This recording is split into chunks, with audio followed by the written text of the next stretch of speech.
Every fall, in only a select few locations on this planet, a unique, invisible, spectacular harvest occurs.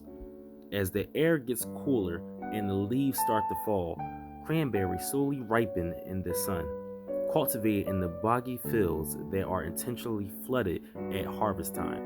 The cranberries are usually carefully dislodged from their bushes by pickers or by machines. They then float up and cover the surface of the water to create an amazing mosaic of color.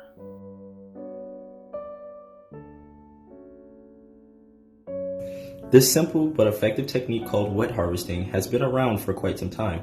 Historically, the technique of dry harvesting involved the use of wooden comb-like scoopers used by harvesters who would navigate through the fields toiling to free the berries from their gnarled branches.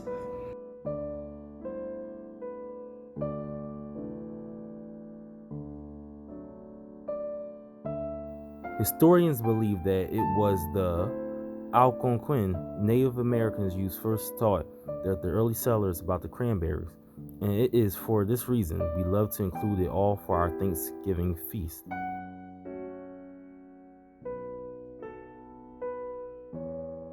In the United States, cranberries are grown commercially in only 5 states: Massachusetts, New Jersey, Oregon, Washington, and Wisconsin.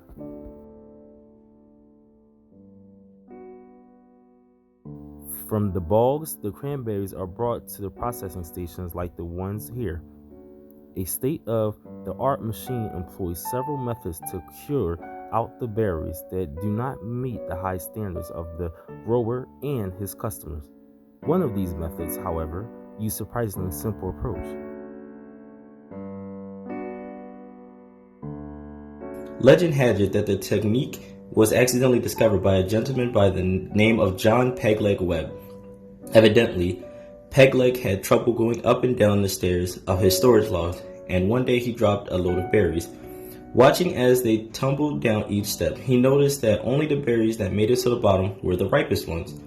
This gave him the idea to separate the good from the bad by bouncing, so the idea, much like a really bad berry, stuck.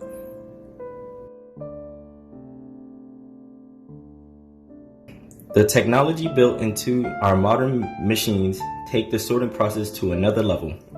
For example, a camera scans for the color of the berry.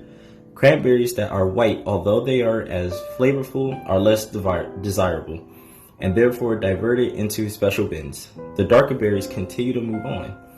Lasers are used to measure the berry's density. When a mushy berry is detected, a quick blast of air will remove it from the line.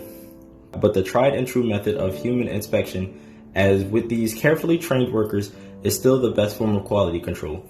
From peg legs bounce to laser beams to the keen eye of workers. From our colorful bogs to the grocery shelves to your ice-filled glass, the North American Cranberry Harvesters Association is proud to serve you and the best cranberry products on the planet.